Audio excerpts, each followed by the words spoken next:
I gripped my leather portfolio tighter as I stepped through the gleaming glass doors of Horizon Digital Solutions. The security guard glanced up, his expression neutral as he handed me a visitor badge with "New Hire Orientation" printed in bold letters. If only he knew what kind of orientation today would really be. "Conference room is on the 30th floor," he said, gesturing toward the elevators. "They're expecting you." The elevator doors closed with a soft whoosh, and for a moment, I stood alone with my reflection. 6 months ago, I wouldn't have recognized the woman staring back at me. Emily Parker, 2. 0. Hair styled in a sharp bob instead of the long waves Nathan had always preferred. Charcoal power suit instead of the soft pastels he'd insisted suited my personality. And eyes that no longer held any trace of the devastation I'd felt when my world imploded. My heartbeat quickened as the elevator climbed, not from nervousness, but anticipation. I thought about Nathan, probably sitting in his corner office right now, smugly directing his team, completely unaware that, in exactly 45 minutes, everything would change. The elevator chimed as it reached the 30th floor. I stepped out into the bustling hallway of Horizon's headquarters, the place Nathan had called his second home for years, though I now understood it had been merely one of his many stages for deception. As I made my way toward the HR department, I caught fragments of conversation from passing employees. "Did you hear about the all-hands meeting later?" "Something big's happening at 10:30. Parker's been insufferable all week." Perfect. The rumor mill was already churning, creating exactly the atmosphere I'd anticipated. Grace Tompkins, the HR director, greeted me with a knowing smile. She was one of the few who knew my true identity and position. "Emily, welcome to Horizon. Let me get your orientation started." She winked subtly, playing along with our carefully orchestrated plan. As Grace led me through the open office area, I caught sight of him through the glass walls of the break room. Nathan stood commanding attention from his team, his designer suit and perfectly coiffed hair projecting the image of success he'd always prioritized. But I knew better. That Rolex on his wrist and the Italian leather shoes, I was still paying for them. Before we jump back in, tell us where you're tuning in from, and if this story touches you, make sure you're subscribed, because tomorrow I've saved something extra special for you. 6 months ago, my life as I knew it ended at our anniversary party. 15 years of marriage celebrated in our beautifully decorated backyard, surrounded by friends, colleagues, and family. I'd spent weeks planning every detail, from the string, lights draped through the maple trees to the custom playlist that included every meaningful song from our relationship. Nathan had seemed distracted that evening, constantly checking his phone and disappearing for important work calls. I'd made excuses for him to our guests, as I'd done countless times before. "Emily," a voice pulled me from my memories. Nathan was approaching, that familiar confident smirk playing across his lips. I straightened my spine, maintaining perfect composure. "Well, what a surprise," he said, resting his palm against the wall beside me in that proprietary way he used to establish dominance. "Finally decided to enter the tech world?" "Nathan," I replied coolly, noticing how his wedding band had been replaced by a flashier, more expensive one. "I didn't expect to see you here." "It's Director Parker in the office," he corrected, straightening his silk tie. "I head the client relations division. And you."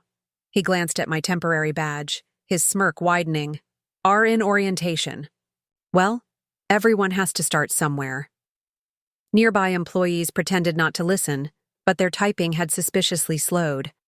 I smiled politely, letting him savor what he believed was his moment of superiority. The wall clock showed 9:45 a.m. In Sao. Exactly 45 minutes, everything would change.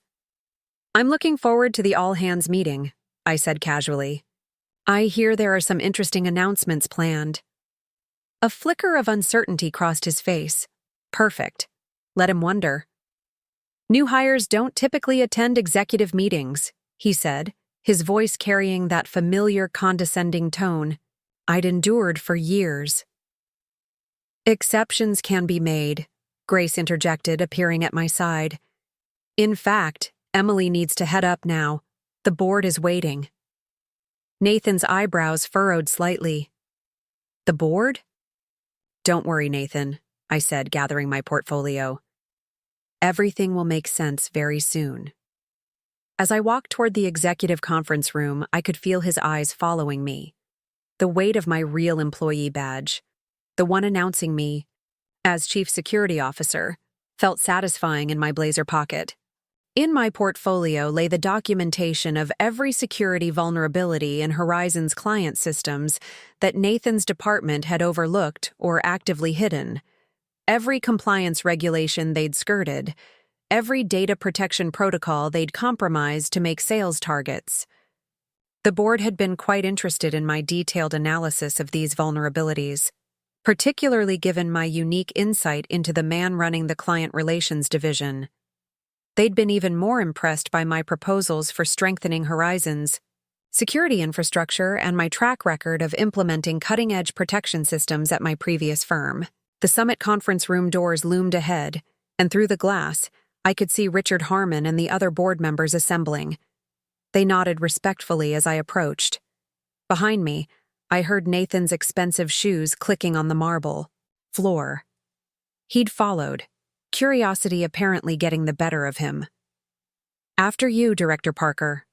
I gestured to the door, my voice carrying a hint of authority that made him pause. The next 30 minutes would change everything. The carefully constructed facade Nathan had built would crumble, just as he'd once shattered my world. But unlike him, I wasn't here for destruction. I was here to rebuild not just my life, but an entire security system that had suffered under his careless leadership. As we settled into the conference room, my mind drifted to that devastating night 6 months ago. The memory was crystal clear, standing in our kitchen after all the anniversary party guests had left, staring at bank statements and credit card bills I'd never seen before, listening to Nathan explain how he'd invested in his future, future that apparently included my friend Olivia, and a condo I was unknowingly paying for. Richard Harmon's voice snapped me back to the present. Before we begin, I believe we have some introductions to make. He smiled warmly in my direction. Ms. Parker, would you like to do the honors? I stood, smoothing my blazer with steady hands. The fear and helplessness I'd felt that night in the kitchen had been replaced by a calm certainty. Nathan sat across from me, his expression shifting from confusion to dawning realization as I pulled out my real employee badge. Thank you, Chairman Harmon. For those who don't know me, I'm Emily Parker, your new Chief Security Officer, and we have some serious vulnerabilities to discuss. The sharp intake of breath from Nathan's direction was just the beginning. The real work, transforming Horizon's security protocols into something worth being proud of, was about to begin. The atmosphere in the conference room brought me back to that warm June evening 6 months ago. The night my world imploded. Our anniversary party had ended, the last guests drifting away around midnight, leaving behind empty champagne flutes and the lingering notes of our wedding song. I'd been clearing dishes, still wearing my blue silk dress, when my phone buzzed with a notification from our joint credit card account. The purchase alert showed a $12,000 charge at Cartier made that very afternoon, while Nathan had been supposedly stuck at the office preparing for a client presentation. I frowned, thinking it must be fraud. Nathan appeared in the doorway, loosening his tie, and I held up my phone. Someone's gotten hold of our credit card. There's a huge charge from Cartier today. His expression flickered, just momentarily, before he composed himself. Oh, that. It was supposed to be a surprise for our anniversary. You weren't supposed to see the notification. I might have believed him, if not for the text that came through at that exact moment. From Olivia Wilson, with a photo.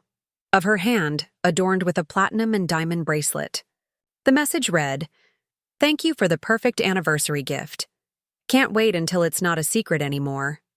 Olivia, my friend for nearly a decade, the same woman who'd been at our party just hours before, hugging me, complimenting my dress, raising a toast to 15 more years, while the bracelet Nathan had bought her was hidden beneath her sleeve. There's been a mistake," Nathan started, but his phone chimed with another message. When he reached to silence it, I was faster. I grabbed his phone and saw dozens of messages from Olivia. The truth unfolded in devastatingly clear detail. "How long?" I'd asked, my voice unnaturally steady. "Emily, it's not what you think." "How long?" 2 years, he finally admitted. But it wasn't serious until recently. 2 years. Half of our Silicon Valley life. Half of our time in Seattle after the relocation he'd insisted would be good for us. While I'd been rebuilding our social circle, volunteering at the tech literacy program, making our new house a home, he'd been building a parallel life. "There's more," he'd said, almost relieved now that the secret was out. He went to his office and returned with a stack of financial documents. Preparing and narrating this story took us a lot of time, so if you are enjoying it, subscribe to our channel. It means a lot to us. Now back to the story. You should know everything. Those papers revealed the true extent of his betrayal. Nathan had been secretly diverting our funds into crypto investments, luxury purchases, and a condo downtown. The total, $175,000 of hidden spending and debt, much of it leveraged against my excellent credit score. Credit I'd built meticulously after watching my parents struggle financially throughout my childhood. "You'll never recover from this, Emily," he'd said, dropping his wedding ring on the counter with a metallic clink. "You're too cautious, too risk-averse for the tech world. Always have been. That's why I had to handle our finances my way." The memory dissolved as Richard Harmon continued the meeting, gesturing for me to present my findings. I stood, clicking to the first slide of my presentation. The screen displayed a comprehensive map of Horizon's security vulnerabilities, each one meticulously documented, each one tracing back to Nathan's department. Over the past 6 months, I began, I conducted a thorough analysis of Horizon's cybersecurity infrastructure. What I found was alarming. 76% of our enterprise clients have inadequate protection against current threat vectors. The most concerning patterns emerge in accounts managed directly by the Client Relations Division. Nathan shifted uncomfortably in his seat. I continued, clicking to the next slide. These high-value clients were systematically sold downgraded security packages to inflate profit margins, with documentation altered to suggest they received our premium protection services. The board members leaned forward, examining the evidence with deepening concern. Nathan's face had lost its usual self-assurance, his complexion paling as I methodically dismantled the shortcuts his department had taken. "Ms. Parker," interjected Vivian Zhao, the company's legal counsel. "These discrepancies could expose us to significant liability." "Precisely," I confirmed, "which is why my team has already developed a comprehensive remediation strategy." I distributed folders containing my proposed solutions. Implementation begins immediately. The discussion that followed was intense but productive. Board members asked pointed questions about the security overhaul, while Nathan sat in stunned silence.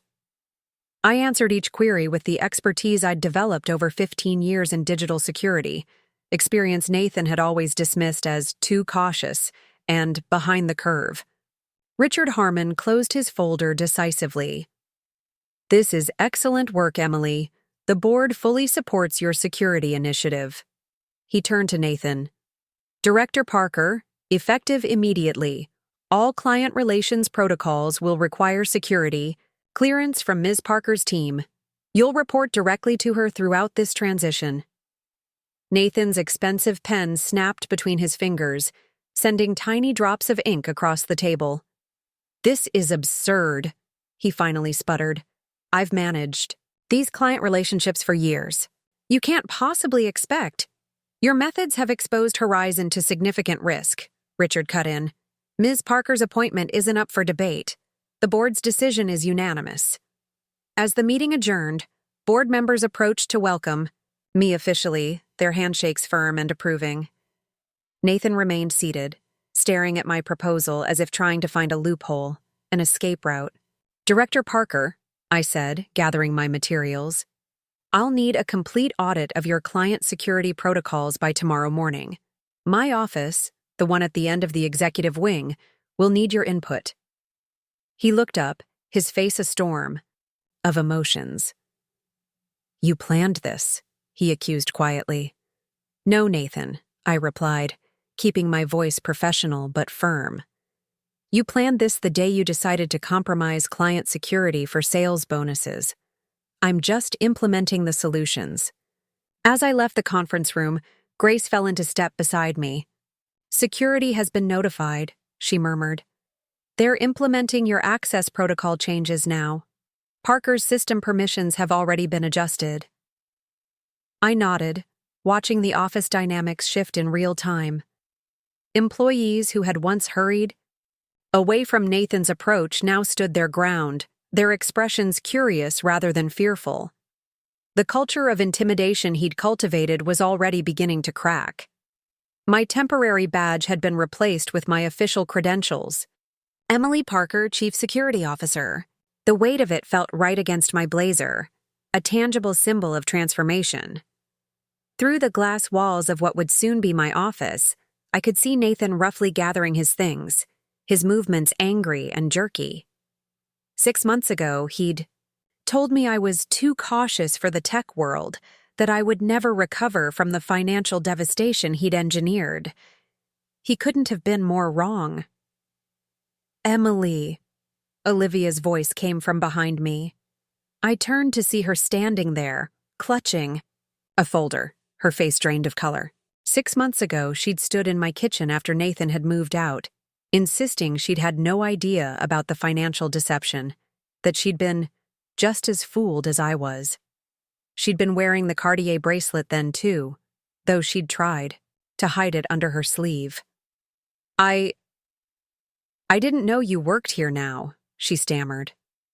"Chief Security Officer," I corrected her gently, gesturing to my badge.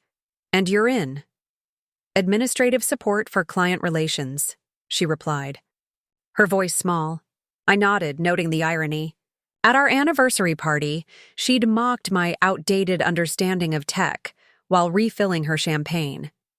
Now she was essentially reporting to me. "I have the quarterly compliance reports," she said, holding out the folder. Her hands were trembling, slightly. "Thank you, Olivia. Please also prepare access logs for all client accounts managed by Director Parker in the last 2 years. I'll need them on my desk by end of day." She nodded quickly and turned to leave. "And Olivia?" I called after her. She paused, looking back with apprehension. "The bracelet violates our professional dress code. Please leave it at home tomorrow." As the morning progressed, I settled into my new office, watching the ripple effects of the meeting spread throughout the company. Tyler Reed, a junior security analyst, approached my door cautiously. "Ms. Parker?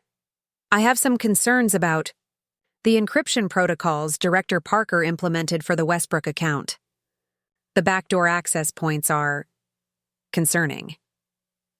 "Bring me everything you have," I instructed. "Every vulnerability will be addressed." The fear in Tyler's eyes was familiar.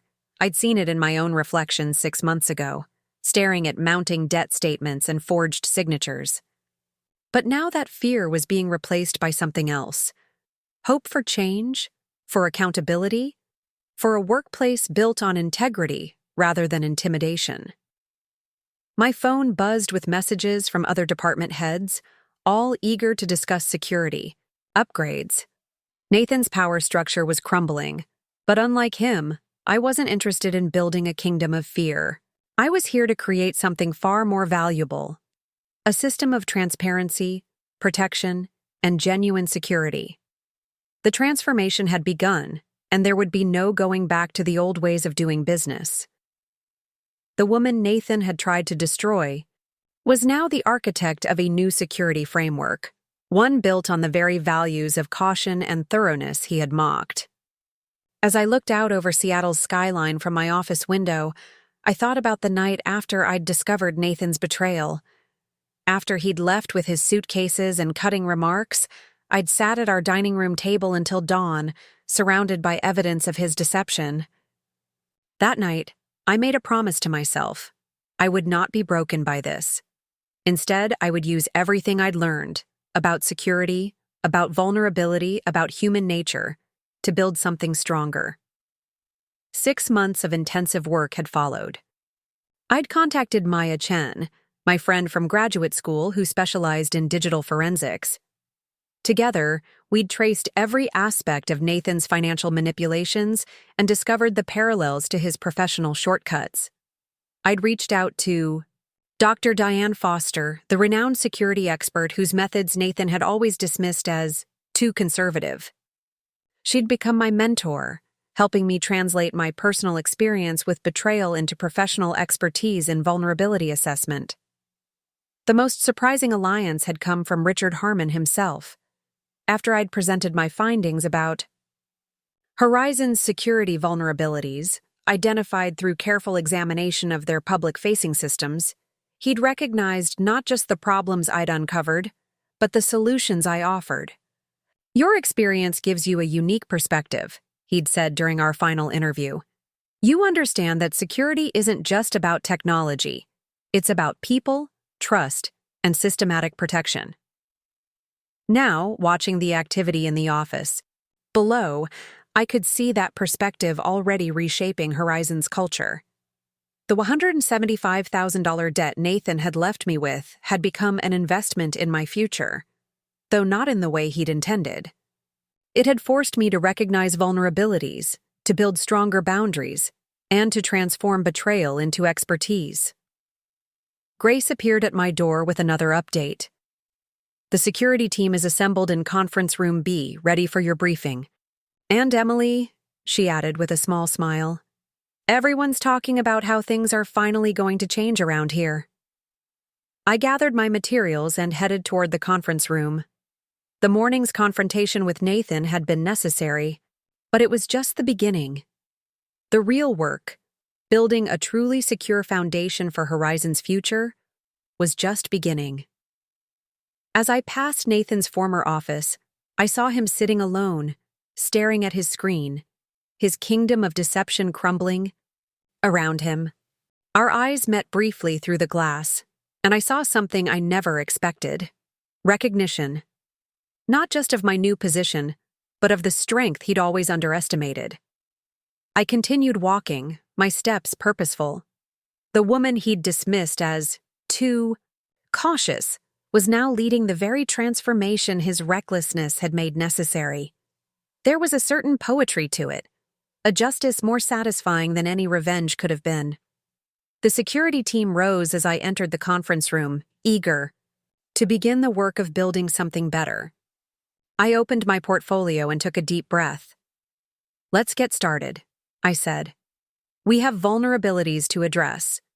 During those devastating days after Nathan's betrayal, I'd found myself in a fog of shock and disbelief. The financial revelations had been particularly crushing. I'd always prided myself on being prudent with money, a trait born from watching my parents' financial struggles.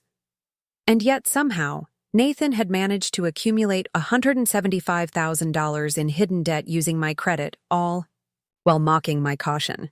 The night after he left, I'd sat frozen at our kitchen island, surrounded by financial statements that told a story of calculated deception.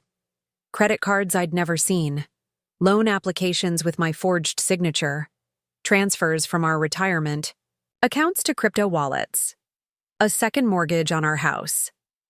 Each document revealed another layer of violation. At 2 a.m., when sleep seemed impossible, I'd called Maya Chen, my closest friend from graduate school and a digital forensics specialist. "I'm coming over," she'd said immediately, not waiting for details. Don't touch anything else. Don't sign anything. By dawn, Maya had arrived, armed with her laptop and a determination that cut through my haze of shock. She took one look at the scattered papers and her expression hardened. This isn't just financial infidelity, Emily. This is fraud. The next week, Maya practically moved in. Together, we traced every transaction, documented every forgery, and built a comprehensive picture of Nathan's deception. Her expertise in digital security and fraud detection proved invaluable, especially when we discovered that Nathan's personal financial schemes mirrored concerning patterns in Horizon's client accounts. He's using the same techniques professionally. Maya had noted, examining public information about Horizon's security practices, cutting corners, hiding vulnerabilities, prioritizing speed over safety, classic risk displacement. That observation had been the spark that ignited my transformation. I began to see Nathan's betrayal not just as a personal wound, but as a case study in security vulnerability. The very skills I'd developed throughout my career, identifying weaknesses, tracing exploitations, implementing protections, could be applied to my own situation. I'd contacted Dr. Diane Foster, the renowned security expert whose methodology Nathan had repeatedly dismissed as too conservative during industry panels. To my surprise, she'd agreed to meet with me immediately. Your husband's behavior follows a classic pattern of security exploitation, Dr. Foster had explained during our first meeting in her university office. Identify vulnerability, exploit trust, maximize gain, discard compromised asset. I see it in corporate espionage cases all the time. With her guidance, I'd begun to reframe my understanding of what had happened, and more importantly, how to respond. This wasn't just about healing from betrayal. It was about implementing a comprehensive security overhaul, both personally and professionally. Horizon Digital Solutions has significant vulnerabilities in their client security protocols, Dr. Foster had noted, reviewing public information about the company. And if your observations about your husband's professional conduct are accurate, those vulnerabilities may be more extensive than they realize. That conversation had marked the beginning of my 6-month journey from devastated spouse to security transformation expert. I'd immersed myself in advanced certifications, working with Dr. Foster to develop cutting-edge protection methodologies. I'd leveraged my existing expertise in digital security while incorporating new insights about human vulnerability factors, insights painfully acquired through personal experience. Meanwhile, Maya had helped me rebuild my financial foundation, meticulously documenting Nathan's fraud and working with creditors to separate my legitimate obligations from his deceptions. The process had been grueling, but each resolved account, each corrected credit report entry, had represented another step toward reclaiming my life. The meeting with Richard Harmon had been the culmination of months of preparation. I'd approached him not as a wronged spouse seeking revenge, but as a security expert offering solutions to vulnerabilities I'd identified in Horizon's systems. Your company has significant exposure in its client protection protocols. I'd told him, presenting my analysis without mentioning my connection to Nathan. I believe I can help address these issues before they result in major breaches. Richard had been impressed by my expertise, but it was only after our second meeting that I'd revealed my full background. I should disclose that I have personal knowledge of Nathan Parker's operating methods, I'd explained calmly. He was my husband until 6 months ago, when I discovered significant financial deceptions that mirror the security vulnerabilities I've identified in your client systems. Rather than dismissing me due to potential bias, Richard had recognized the unique value of my perspective. You understand the threat vector from the inside, he'd observed thoughtfully. That gives you insight others would miss. The irony hadn't been lost on either of us. Nathan's betrayal had given me precisely the expertise Horizon needed to fix the problems his department had created. Now, settling into my new office, I watched through the glass walls as the initial shockwaves from the board meeting rippled through the company. Employees gathered in small clusters, their expressions a mixture of surprise and curiosity. Nathan stormed past, his face a mask of barely controlled fury as he headed toward his downsized office space. Tyler Reed, a junior security analyst, approached my door hesitantly. "Ms. Parker, do you have a moment?" "Of course, Tyler, come in." He stepped inside, clutching a folder nervously. "I've been trying to raise concerns about our enterprise client security protocols for months, but Director Parker always said I was being paranoid." He placed the folder on my desk. "These are vulnerability assessments I've been conducting in my spare time. The banking sector clients are particularly exposed." I examined his work, noting the methodical analysis and thoughtful remediation suggestions. "This is excellent work, Tyler. Why didn't you take these concerns higher up when Director Parker dismissed them?" Tyler's expression darkened. "The last analyst who tried that was fired for creating unnecessary alarm. Director Parker made sure everyone knew why they were let go." I nodded, understanding the culture of fear Nathan had cultivated. "That stops now. I want you to assemble a team to implement these security enhancements immediately. You'll report directly to me." The transformation in Tyler's demeanor was immediate. His shoulders straightened, his expression brightened with purpose. "Yes, ma'am. I already have people in mind who've been concerned about our vulnerabilities." As Tyler left, my phone buzzed, with messages from other department heads, all suddenly eager to discuss security concerns they'd previously kept quiet. Nathan's wall of intimidation was crumbling, revealing problems that had been festering beneath the surface. Grace appeared at my door with another update. "Emily, we've received 17 internal security reports in the last hour alone. It seems everyone was just waiting for someone to listen." "Set up an all-hands meeting for tomorrow morning," I instructed. "It's time to establish a new security culture at Horizon." Through the glass walls, I spotted Olivia hurrying toward the executive wing, her expression anxious as she carried a stack of files. Our eyes met briefly, and I saw the same panicked look she'd had that night in my kitchen, trying to explain away the bracelet while simultaneously claiming she'd had no idea about Nathan's financial deceptions. "I thought he was going to leave. You for me?" she'd sobbed. "He promised we'd be together once he'd secured our future." She'd gestured vaguely at the financial documents spread across my counter. I didn't know he was doing all this. I hadn't believed her then, and I didn't believe her now. The access logs would reveal exactly how much she'd known about Nathan's professional shortcuts, the same way the credit card statements had revealed her complicity in our personal life. But unlike Nathan, I didn't need humiliation to feel vindicated. The transformation of Horizon's security culture would not be built on fear or revenge, but on transparency and integrity. The very values Nathan had mocked as naive would become the foundation of something stronger than he could have built. By late afternoon, my new office had become command central for Horizon's security overhaul. Teams of analysts huddled around whiteboards, mapping vulnerabilities and designing solutions.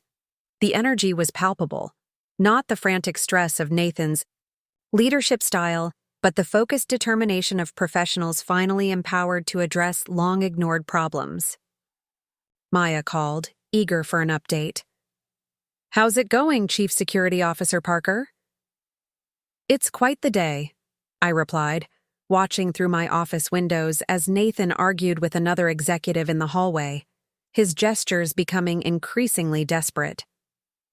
"The vulnerabilities are worse than we thought, but the talent here is impressive. They just needed permission to do their jobs properly." "And our friend Nathan?" "Currently experiencing the consequences of his actions, both personal and professional." I watched as Richard intercepted the argument, directing Nathan back to his office with a firm hand on his shoulder. "It's not about revenge, Maya. It's about rebuilding something better." "I know," she said softly. "That's why you're going to succeed where he failed." He never understood that true security isn't built on shortcuts and intimidation. As the sun began to set over Seattle, casting long shadows through the floor-to-ceiling windows. I took a moment to absorb the magnitude of the day's events. 6 months ago, I'd stood in my kitchen, surrounded by evidence of Nathan's betrayal, feeling as though my carefully constructed world had been irreparably shattered. Now I stood in my office at Horizon, surrounded by dedicated professionals, working to implement the security vision I'd developed, a vision born directly from that painful experience. The $175,000 debt that Nathan had thought would destroy me had instead become the catalyst for a transformation he could never have anticipated. My phone buzzed with a text from Dr. Foster. Saw the announcement about your appointment. Horizon's gain is the industry's gain. This is how real change happens. Not despite our wounds, but because of what we learn from them. As the office began to empty for the evening, Nathan appeared in my doorway, his earlier fury now replaced with a cold calculation I recognized all too well. "Impressive performance today," he said, leaning against the doorframe with forced casualness. "But the board will eventually realize that real client relationships can't be managed by someone so risk-averse. Some corners need to be cut to stay competitive." I regarded him calmly, noting how quickly he'd reverted to the same justifications he'd used for his financial deceptions. "That philosophy is exactly why I'm here, Nathan. Security isn't about cutting corners. It's about building foundations that can withstand pressure. Something you never understood." His artificial smile faltered. "You won't last a quarter in this position. Tech moves too fast for your cautious approach." "We'll see," I replied simply. "The audit of your client accounts is already underway. I suggest you prepare your explanations carefully." He straightened, the pretense of civility evaporating. "You think you've won, but this is just the beginning." "On that, we agree completely," I said, turning back to my work. "This is just the beginning." As Nathan stalked away, I looked out, over the Seattle skyline, now dotted with the lights of other buildings coming alive against the darkening sky. The woman Nathan had dismissed as too cautious was now leading a security revolution at the very company where he'd built his reputation on risky shortcuts. The irony wasn't lost on me. Neither was the responsibility. This wasn't just about proving Nathan wrong or reclaiming my professional standing. It was about transforming a company culture, protecting vulnerable clients, and building something that would outlast both Nathan's deceptions and my own personal vindication. My phone buzzed again. Tyler sending the first batch of security upgrades for approval. Tomorrow would bring new challenges, but tonight, watching the city lights flicker on one by one, I allowed myself to acknowledge how far I'd come. The cautious woman who had once been so easily dismissed had become exactly what Horizon needed. A leader who understood that true security comes not from fearless risk-taking, but from careful, methodical protection of what matters most. The transformation of Horizon Digital Solutions began in earnest the following morning. I arrived at 6:30 a.m., well before most employees, to prepare for the all-hands meeting that would set the tone for everything to come. The quiet of the empty office gave me time to collect my thoughts as I reviewed my presentation one final time. Through the floor-to-ceiling windows, I watched Seattle come alive beneath me. Ferries crossing the Sound, lights flickering on in neighboring buildings, the first rays of sunrise glinting off the glass and steel of the city I'd made my home. This view had once been Nathan's alone, a symbol of the professional success he'd lorded over me. Now it represented something entirely different, a vantage point from which to implement real change. By 8:45, the large conference center was filling, with employees from every department. I stood near the entrance, greeting people as they arrived, noting the mixture of curiosity and apprehension on their faces. These were professionals who had worked under Nathan's leadership style for years, a culture of cutting corners, taking shortcuts, and silencing concerns. Today would mark the beginning of a fundamental shift. "Big crowd," Richard commented, appearing at my side. "Word has spread about yesterday's board meeting." "Good," I replied, Transparency starts now. At precisely 9 hours, Richard introduced me to the assembled staff, many of whom were seeing me for the first time. As I took the podium, I caught sight of Nathan slipping into the back of the room, his expression carefully neutral, though his eyes burned with barely contained anger. "Good morning," I began. "For those who don't know me yet, I'm Emily Parker, your new Chief Security Officer. I'm here because Horizon has a security problem, not just in our systems, but in our culture." The room fell silent as I clicked to my first slide, displaying a comprehensive map of the company's security vulnerabilities. What you're seeing is the current state of our client protection framework. Over the past 6 months, I've conducted a thorough assessment of Horizon's security infrastructure, and what I found was alarming. Systematic downgrading of security protocols, bypassed compliance requirements, and critical vulnerabilities left unaddressed. Murmurs rippled through the audience as employees recognized the systems they worked with daily. I continued, moving through the presentation methodically, explaining not just what was wrong, but how we would fix it. "This isn't about placing blame," I emphasized, though I noticed several glances directed toward Nathan in the back row. "This is about acknowledging where we are so we can build something better. Starting today, every department will implement new security protocols, designed to protect both our clients and our company." I outlined the transformation roadmap: enhanced encryption standards, rigorous penetration testing, comprehensive audit trails, and most importantly, a new culture of security awareness where concerns could be raised without fear of retaliation. "The changes won't be easy," I acknowledged. "They'll require additional steps, more thorough documentation, and initially, more time. But they will make us stronger, more trustworthy, and ultimately more successful." As the presentation concluded, I opened the floor for questions. The first came from a young developer in the front row. "These new protocols will slow down our deployment schedule," he pointed out. "How do we explain that to clients who are used to our current pace?"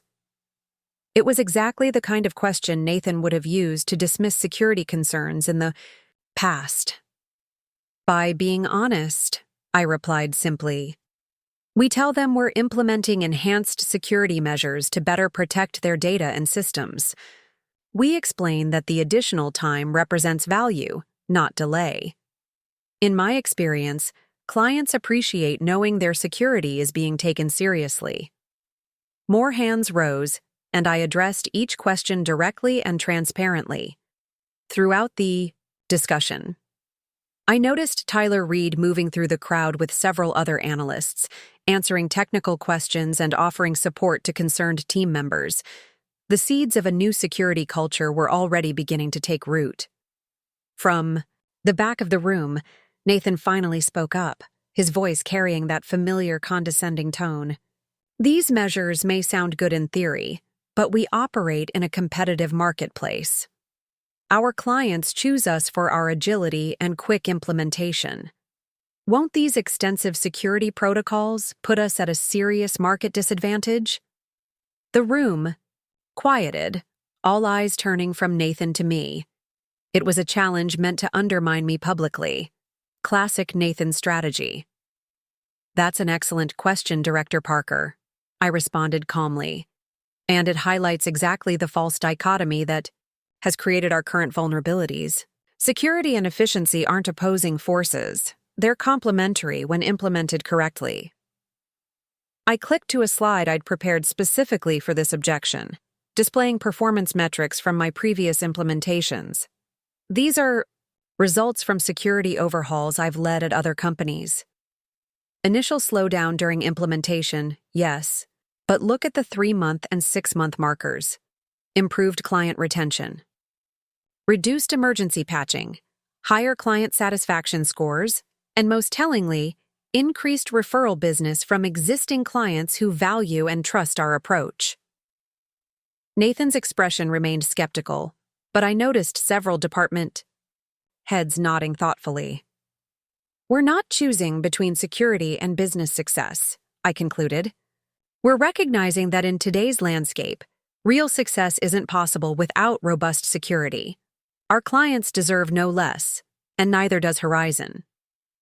As the meeting adjourned, employees approached with additional questions and concerns. The energy was noticeably different, not the reluctant compliance of Nathan's regime, but genuine engagement with the path forward.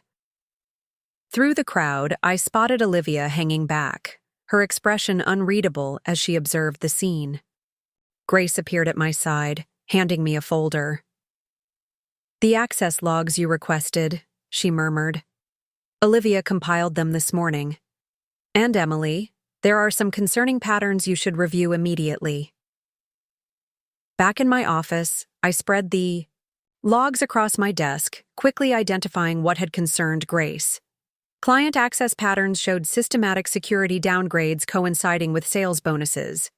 The timestamps and authorization codes revealed Nathan's direct involvement. But there was more. Olivia's user credentials appeared repeatedly in the approval chain.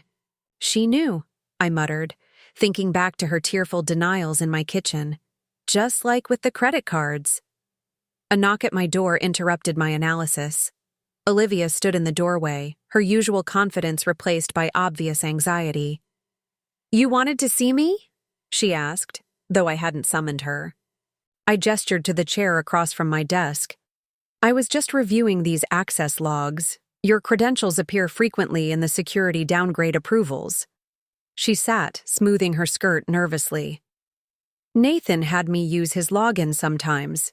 He said it was standard procedure when he was traveling." "These aren't his credentials," I replied evenly. "They're yours, specifically authorized under your name and access key." Olivia's facade cracked slightly. "He said everyone did it, that the security protocols were just bureaucratic hurdles that slowed down the sales process. The same way he said the credit card charges were just temporary, that the loans in my name were just investment vehicles." I kept my voice calm, professional. This wasn't personal anymore. It was about establishing accountability. She looked down at her hands, the Cartier bracelet noticeably absent from her wrist. "I didn't understand what was happening, Emily. Not with the finances, not with the client accounts. He made everything sound routine, necessary." "You implemented security downgrades on client systems without proper authorization," I stated. Plainly, that exposed their data to significant vulnerabilities, which could have resulted in breaches affecting thousands of people. "What happens now?" she asked quietly. "That depends on you," I replied. "I'm establishing a security ethics committee to review these incidents and determine appropriate responses. Full cooperation and transparency will be considered favorably." Olivia looked up, surprise evident in her expression. She had clearly expected immediate termination, the approach Nathan would have taken. "I'm not interested in punishment for its own sake," I explained. "I'm interested in building a security culture that learns from mistakes and prevents them from recurring. The committee will expect a full accounting of every downgraded system, every bypassed protocol. I'll compile everything," she promised, her relief palpable. "And Emily, I'm sorry, for everything." I nodded, neither accepting nor rejecting her apology. "The committee meets on Friday. Have your documentation ready." After Olivia left, I turned my attention to the more extensive security logs, tracing the patterns of vulnerability across Horizon's client portfolio. The scope was even broader than I'd initially assessed, with particularly concerning gaps in financial sector clients' systems. Maya called just as I was documenting a series of particularly egregious protocol violations. "How's day 2 of the security revolution?" she asked. "Illuminating," I replied, describing the patterns emerging from the logs. "It's not just negligence, Maya, it's systematic. Nathan built his entire client relationship strategy on downplaying security to accelerate sales cycles. Classic risk displacement," she noted. "He gets the bonus for quick implementation, while the client carries the hidden risk of compromised security." Exactly. And he created a culture where questioning these practices meant career suicide. I glanced through my office windows at the security team already implementing the first phase of enhancements. But that's changing already. Faster than you expected? Much faster. It's like people were just waiting for permission to do the right thing. After finishing my call with Maya, I spent the afternoon meeting with department heads, outlining the specific security enhancements for each division. Most were receptive, though a few, particularly those who had been closest to Nathan, expressed concerns about implementation timelines and resource allocation. These changes will require additional staffing, pointed out Michael Voss, the development director who had frequently collaborated with Nathan on accelerated implementations. Our current teams are already stretched thin. I've anticipated that, I assured him, sharing the staffing plan I'd developed. The board has approved budget reallocation from the sales bonus structure to security implementation. We're prioritizing protection over premature deployment. By late afternoon, the first tangible changes were already visible throughout the office. The analyst team had set up a security enhancement center in one of the larger conference rooms, creating a hub for implementation support. Screens displayed real-time progress metrics as systems were updated, vulnerabilities patched, and protocols strengthened. Nathan remained noticeably absent from these activities, sequestered in his downsized office where he appeared to be on a continuous string of phone calls. Through the glass walls, I could see his gestures becoming increasingly animated as the day progressed. Richard stopped by my office around 5:30, just as I was reviewing the final implementation reports from the day's activities. "You've made remarkable progress already," he observed, glancing at the metrics displayed on my screen. "The board is impressed with the execution speed." "The groundwork was already laid," I explained. "People knew what needed fixing. They just needed authorization and direction." Richard nodded thoughtfully. "There's something else you should know. Nathan has been contacting clients directly, suggesting that these security enhancements are unnecessary and will only delay their project timelines." I'd anticipated this move. "How are clients responding?" "Mixed reactions. Some are concerned about delays, but most seem to appreciate the transparency about security vulnerabilities that might have affected their systems." He smiled slightly. "Your approach of honesty is already proving effective." "I'll reach out to those clients personally tomorrow," I decided. They deserve to hear directly from me about the enhancements we're implementing on their behalf. As Richard left, I noticed Olivia working late, surrounded by files she appeared to be methodically analyzing. The transformation was affecting everyone, forcing reckonings both professional and personal. In her case, the two were inextricably linked, just as they had been for me. Tyler appeared at my door, his expression bright with purpose. "We've completed the first phase security upgrades for the banking sector clients," he reported. "Preliminary testing shows vulnerability reduction of 78% already. Excellent work," I commended him. "Schedule a client briefing for tomorrow afternoon. They should understand exactly what we've implemented and why." As the office gradually emptied for the evening, I remained at my desk, finalizing the next day's implementation plan.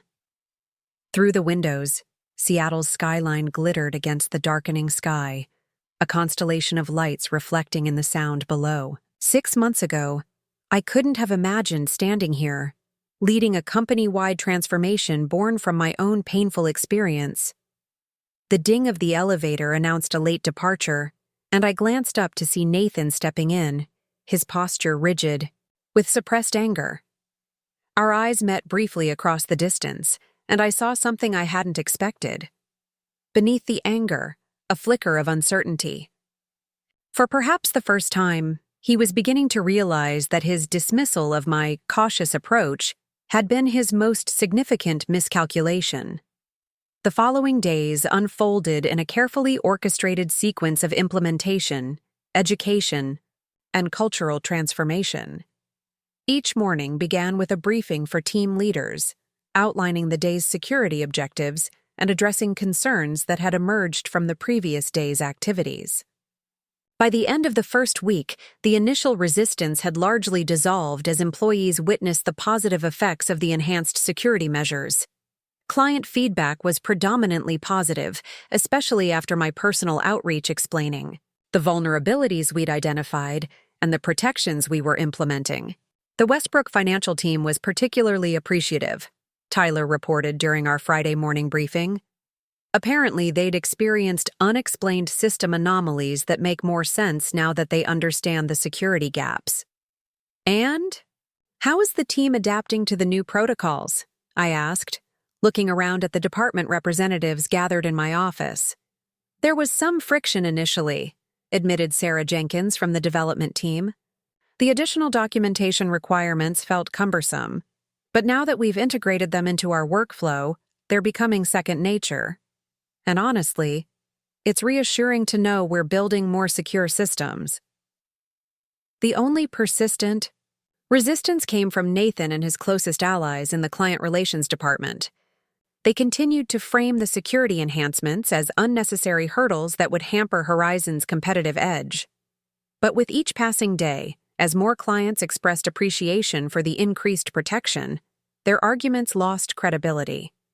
Friday afternoon brought the first meeting of the Security Ethics Committee, where Olivia presented her documentation of the downgraded security implementations. To her credit, her report was comprehensive and unflinching, detailing not just the technical violations, but the cultural pressures that had normalized them.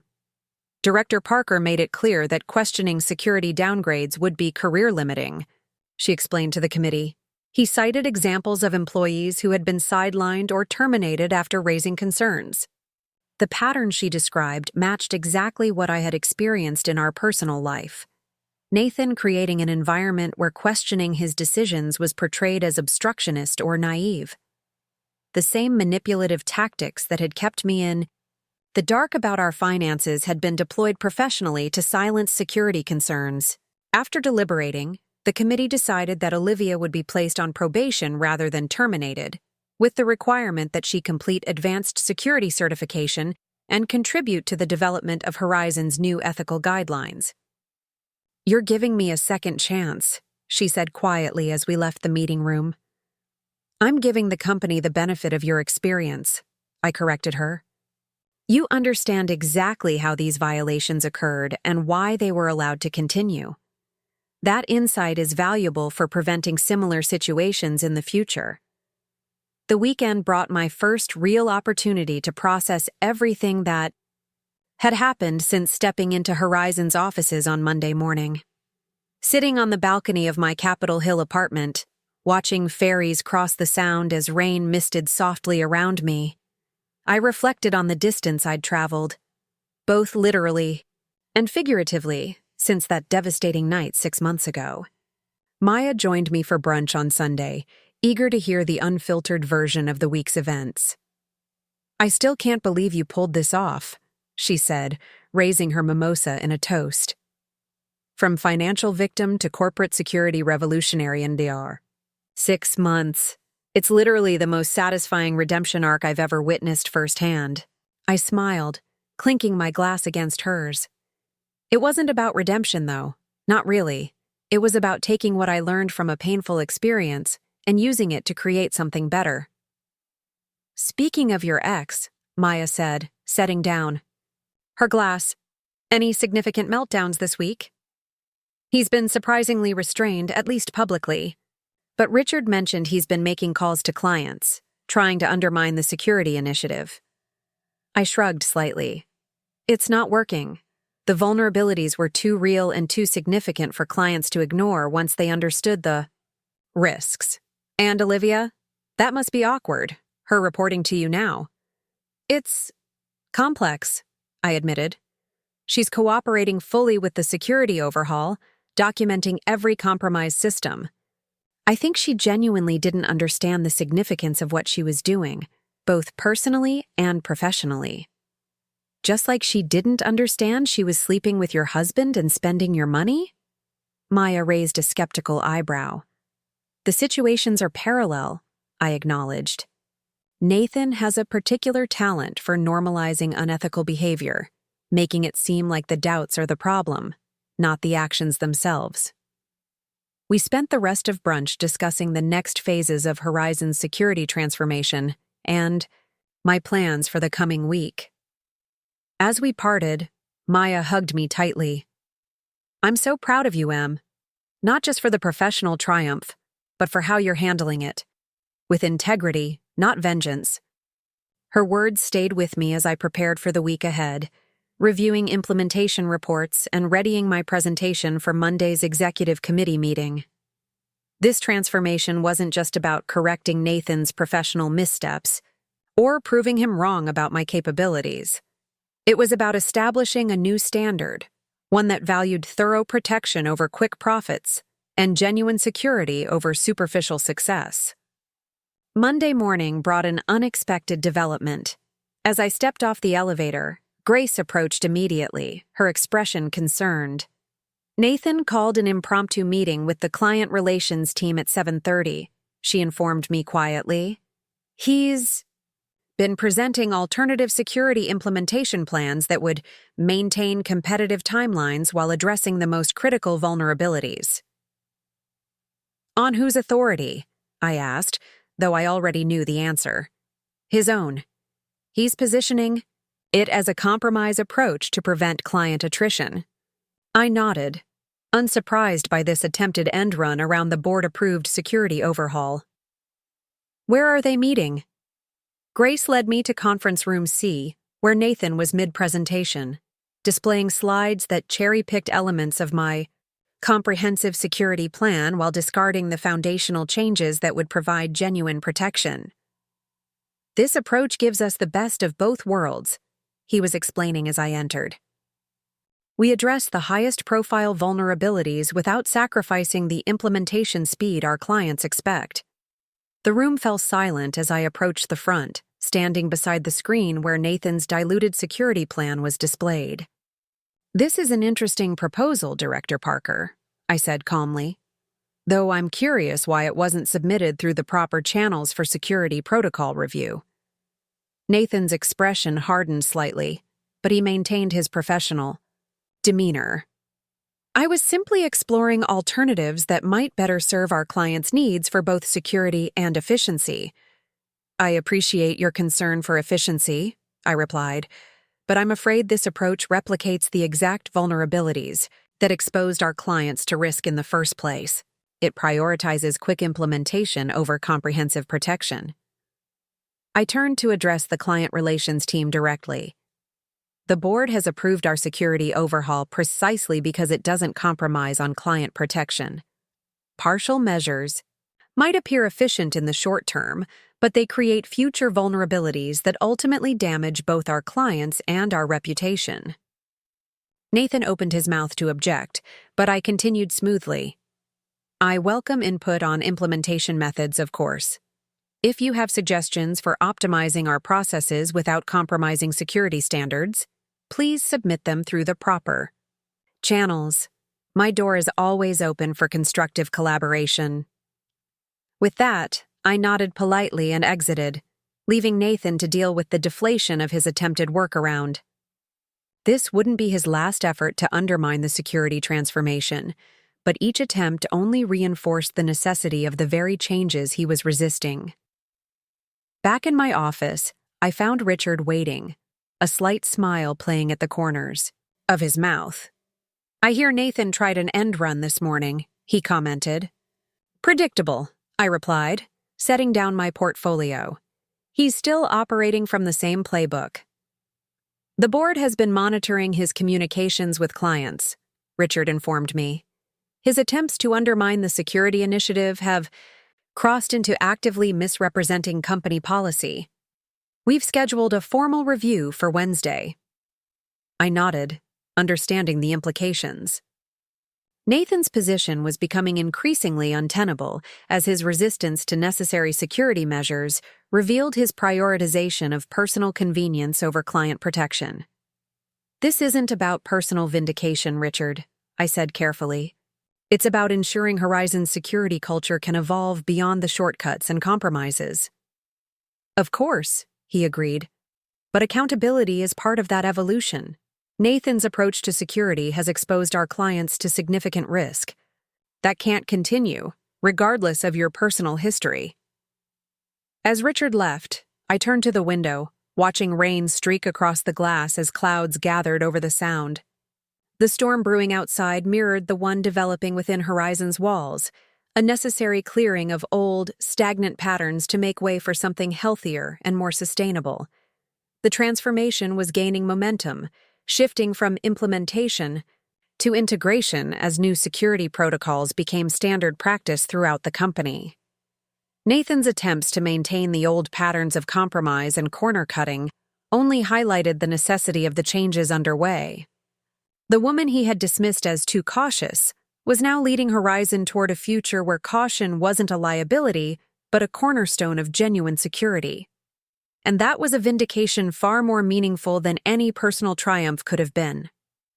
By Wednesday morning, the momentum of Horizon's security transformation had become undeniable. The metrics displayed on the large screens in the Security Enhancement Center showed impressive progress. 82% of critical vulnerabilities addressed, client protection protocols upgraded across 76% of accounts, and incident response readiness improved by a factor of 4.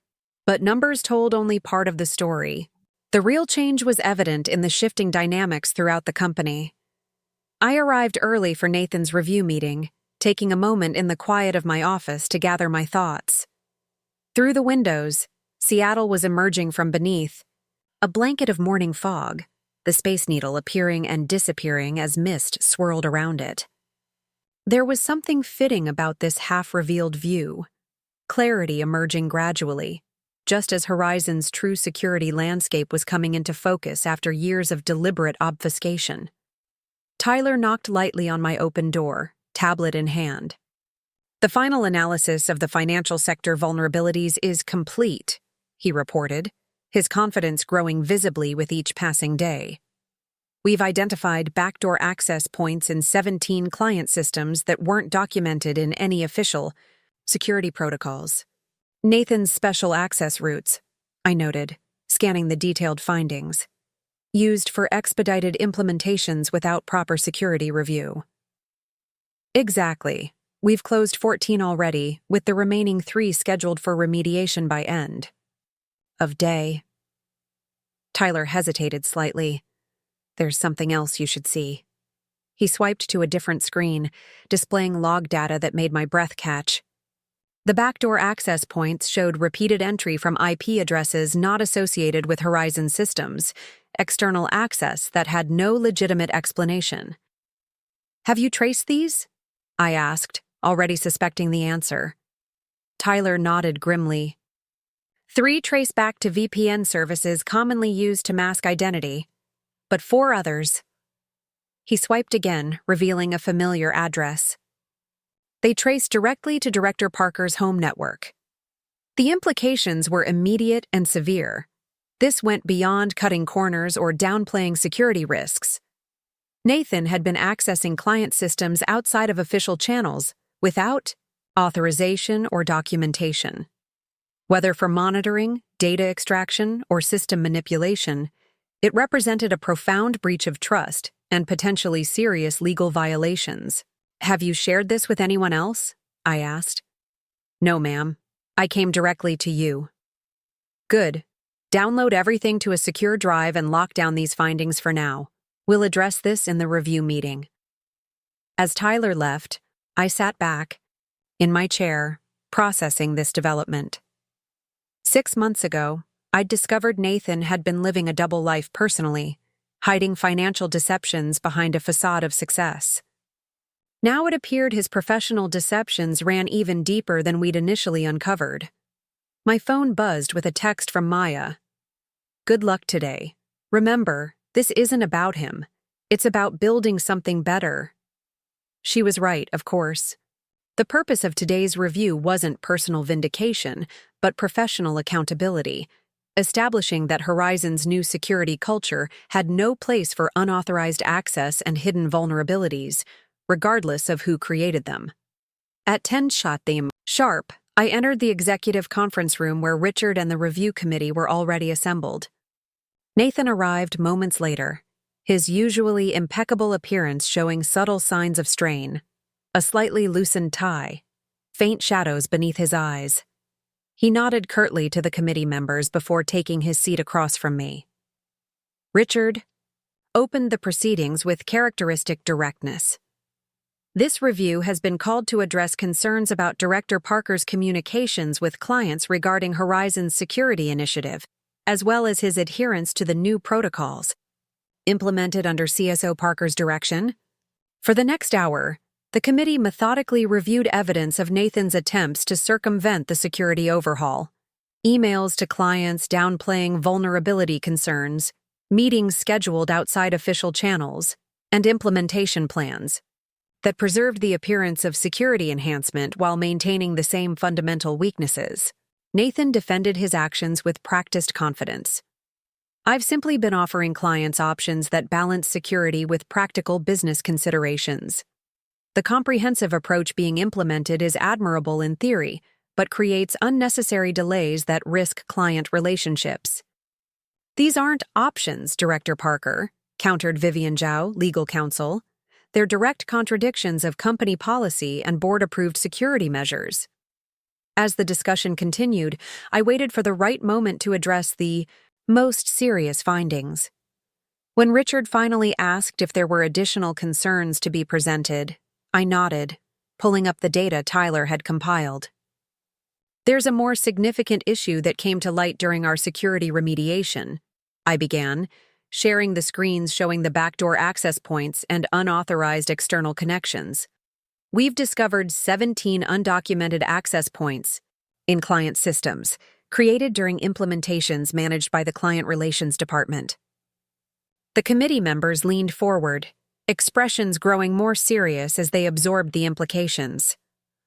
More concerning than the existence of these backdoors is their usage pattern, I continued, displaying the log data.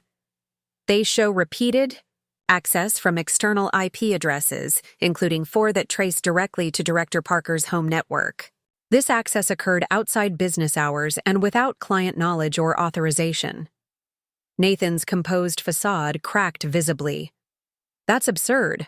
I occasionally access client systems remotely for troubleshooting and monitoring. It's standard practice. Not through undocumented backdoors, it isn't, Vivian interjected sharply, and not without access logs or client authorization. What exactly were you accessing, Nathan? Richard asked, his tone deceptively mild. Performance metrics, implementation data, nothing sensitive or confidential, Nathan insisted.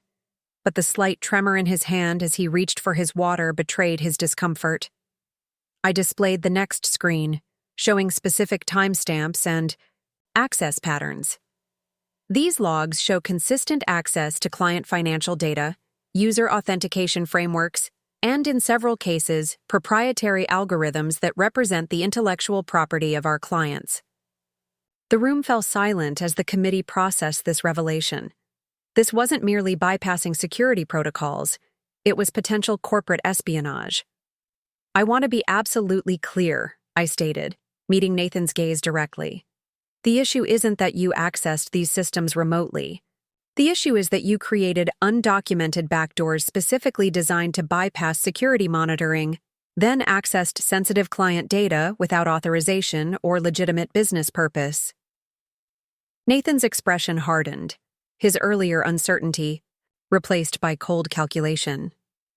These accusations are completely unfounded, and frankly, suspect given our personal history. It was the card I'd been expecting him to play, suggesting my findings were motivated by personal vendetta rather than professional concern. But I'd anticipated this defense. That's why I've had these findings independently verified by 3 separate security analysts, none of whom were aware of our prior relationship, I replied calmly. Their assessments are included in the documentation provided to the committee. Additionally, all access logs and trace routes have been preserved, with chain of custody protocols for potential legal review. Richard cleared his throat. In light of these findings, This review will be expanded to include a full investigation of these unauthorized access points and their usage. Director Parker, you'll be placed on administrative leave pending completion of this investigation. Your system access will be suspended effective immediately. Nathan's composed veneer finally shattered completely. This is ridiculous. I built the client relations division from nothing. Those clients trust me, not some security-obsessed. That's enough, Nathan, Richard cut in firmly. Security isn't an obstacle to client trust. It's the foundation of it. The fact that you still don't understand that fundamental principle is precisely why this investigation is necessary. As the meeting concluded, Nathan stormed out without another word, leaving behind an atmosphere thick with the implications of what had been revealed. The committee members dispersed quietly, their expressions somber as they processed the potential ramifications for Horizon and its clients. Richard remained behind, shaking his head slowly. I didn't want to believe it could be this bad. Neither did I admitted. But the evidence is unambiguous. You handled that professionally, he noted. It would have been easy to make this personal, given your history. That wouldn't serve Horizon or our clients, I replied simply. This isn't about Nathan and me. It's about establishing a security culture where this kind of breach can't happen again, regardless of who's involved. Back in my office, I found Grace waiting with an update. Security has already implemented the access restrictions for Director Parker, she reported, and his team has been briefed that he's on administrative leave pending an investigation. How did they react? Mixed responses. Some seemed concerned, others almost relieved. She hesitated briefly. Olivia Wilson asked to speak with you when you're available. I nodded, unsurprised. Send her in. Minutes later, Olivia entered, her usual poise notably absent. She sat without waiting to be invited, her expression a mixture of anxiety and resolution. It's worse than what was presented in the meeting, she said without preamble. Nathan hasn't just been accessing client data, he's been selling it. Though I'd suspected something of this nature, the blunt confirmation still hit hard. You have evidence of this? She nodded, placing a small flash drive on my desk. Emails, transfer confirmations, meeting recordings. I didn't understand what was happening at first. He said we were providing enhanced analytics services to select partners. It wasn't until the security overhaul began that I realized what those services actually entailed. Why come forward now? I asked, studying her carefully. Because I made the same mistake twice, she replied, meeting my gaze directly. I believed him when he said the money he spent on me came from his own accounts, not yours. I believed him when he said the data transfers were standard industry practice, not corporate espionage. I'm done being complicit in his deceptions.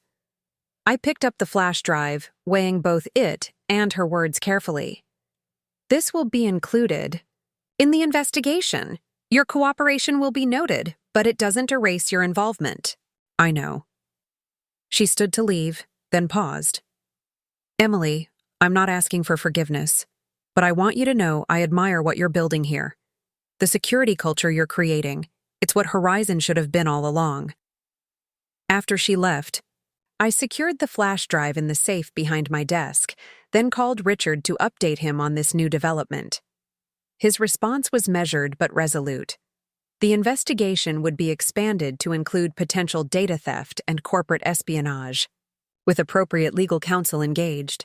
The remainder of the day unfolded in a carefully managed sequence of actions, informing the security team of expanded monitoring protocols, notifying affected clients of potential data exposure, and implementing additional protective measures across vulnerable systems. Through it all, I maintained the professional focus that had become my hallmark at Horizon, though internally I was still processing the scope of Nathan's betrayal, not just of me, but of the entire company and its clients. By evening, the initial shockwaves had rippled through the organization. Nathan's absence was conspicuous, His corner office dark as employees worked late implementing additional security measures in response to the day's revelations. Through the glass walls of my office, I could see small clusters of people engaged in intense discussion, processing the dramatic developments that had transformed their workplace in just over a week. Maya called as I was preparing to leave for the day. "I just heard from Grace. Corporate espionage, Emily? That's several levels beyond what we anticipated." "It's consistent with the pattern," I replied, gathering my things. Nathan's personal and professional ethics operated on the same principle. Rules don't apply if you don't get caught. "How are you holding up?" I considered the question as I looked out over the Seattle skyline, now illuminated against the darkening sky. "I'm focused on the work, the investigation, the security remediation, the client protection strategies. That's what matters now. And personally, honestly, there's a certain clarity, like the final piece of a puzzle falling into place. The financial deception, the affair with Olivia. They were symptoms of something fundamental in Nathan's character that extended to every aspect of his life, including his professional ethics. After ending the call, I took one final walk through the Security Enhancement Center, where teams continued working on vulnerability remediation even as night fell. The energy was focused, determined, and fundamentally different from the frantic pace of Nathan's regime. This wasn't rushed implementation to meet artificial deadlines. It was careful, methodical protection built to last. Tyler looked up from his workstation as I approached. "We've closed the last of the backdoor access points," he reported, and implemented additional monitoring protocols for any similar attempts in the future. "Excellent work," I commended him. "You've built something important here, not just technical fixes, but a framework for ongoing protection." His expression brightened with pride. "It's what we always wanted to do. We just needed someone to authorize it." As I left the building, the night air crisp against my face, I reflected on how much had changed in just 10 days. The security transformation I'd envisioned was taking shape faster and more comprehensively than I'd anticipated, accelerated by the very resistance Nathan had mounted against it. His attempts to undermine the initiative had only revealed how desperately it was needed. The following morning brought fresh developments. The investigation into Nathan's unauthorized access had expanded overnight as the security team discovered additional backdoors in systems beyond the initially identified client accounts. The pattern was consistent: hidden access points, external connections from masked IP addresses, and targeted data extraction focused on proprietary information with potential market value. Richard convened an emergency board meeting to address these findings, with me providing a comprehensive briefing on the scope of the security breach and the remediation efforts underway. The boardroom atmosphere was tense but resolute as directors processed the implications for Horizon's reputation and client relationships.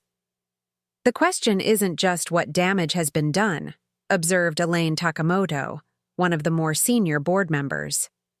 "It's how we demonstrate to our clients that we've fundamentally changed the security culture that allowed this to happen." "That's precisely what the Transformation Initiative addresses," I explained, displaying metrics from the first 10 days of implementation. "We're not just fixing vulnerabilities.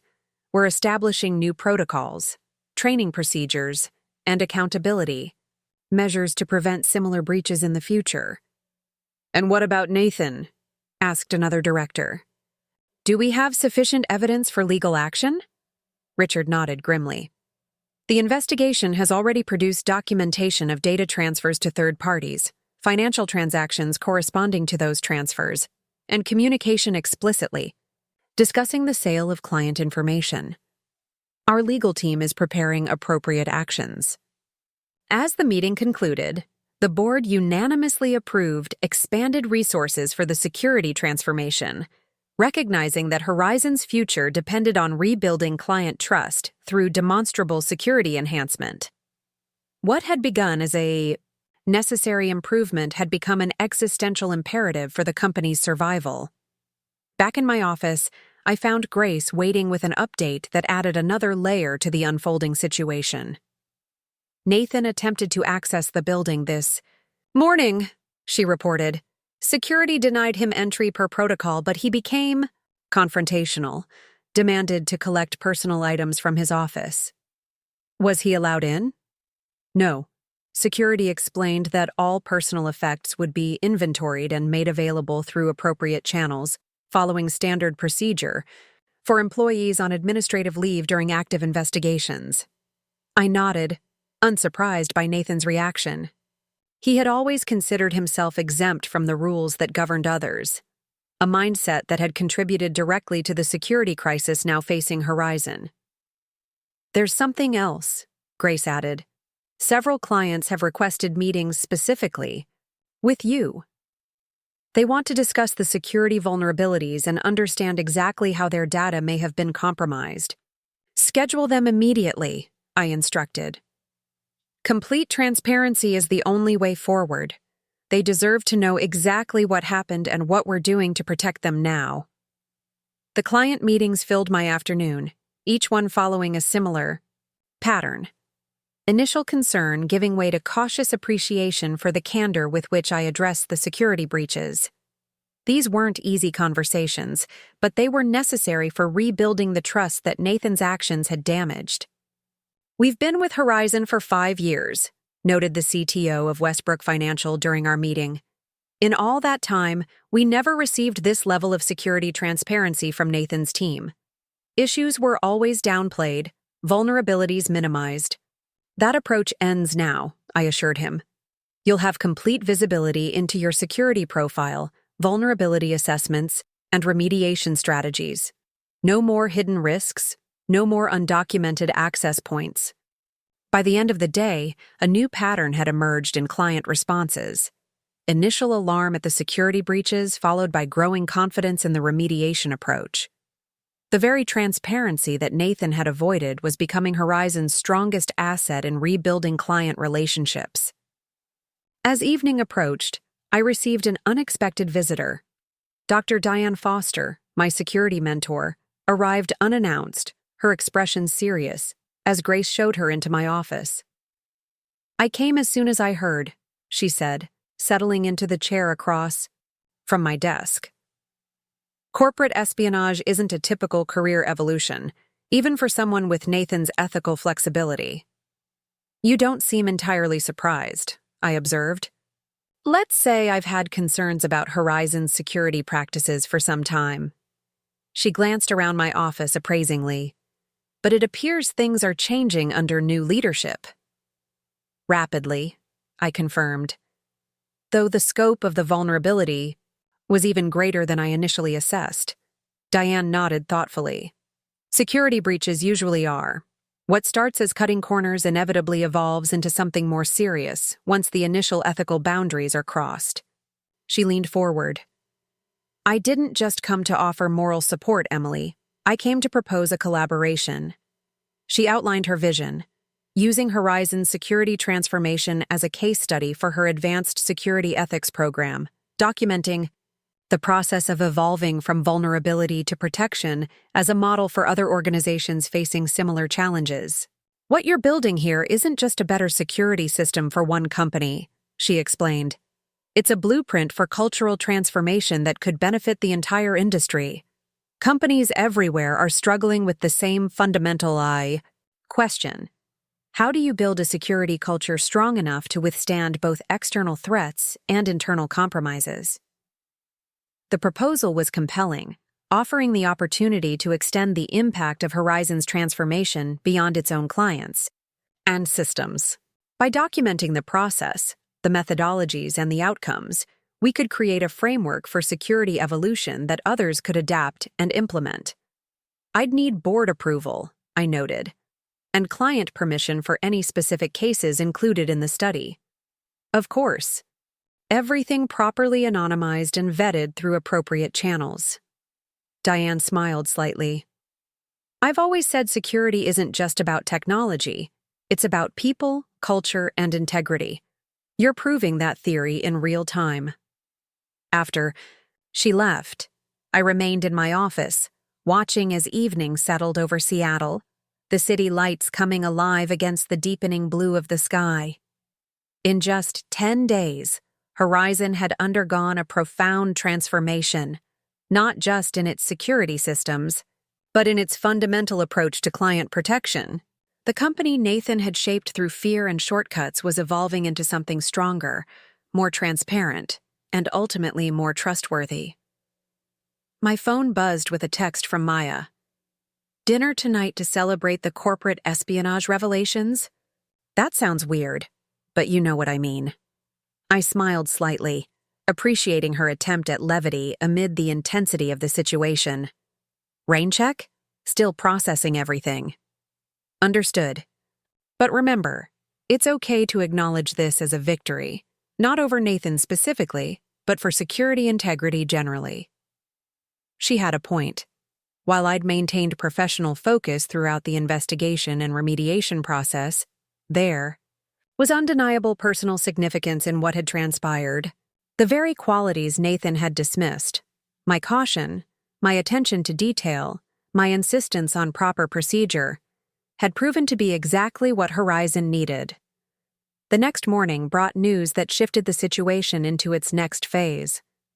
Nathan had been officially terminated following emergency board action based on preliminary investigation findings. His company access had been permanently revoked, his responsibilities reassigned, and legal proceedings initiated regarding the data theft and corporate espionage allegations. Richard delivered the update personally, his expression somber despite the decisive action.